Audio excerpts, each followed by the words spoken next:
ल हेर्नु साथीहरू, आज मैले यहाँ पेन्सिल स्केच बनाउने कोसिस गरिरहेको छु। अब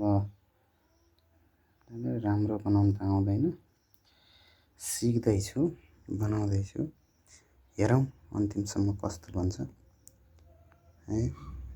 यो नानीको फोटो हो। यसमा सामग्री चाहिँ अलिक धेरै यति जुटाएको छु। अझै यी सामग्रीहरू पनि केही नपुग जस्तो देखिन्छ। हेरौँ अब कस्तो बन्छ। अब अन्तिमसम्म यो मिहिनेत चाहिँ एक दिनको होइन, एक दिनमा चाहिँ यस्तो बनाउन अलि छैन, समय नै दिनु त सकिन्छ होला। अब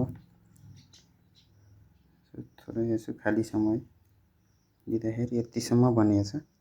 यसको कम्प्लिट कहिले हुन्छ हेरौँ।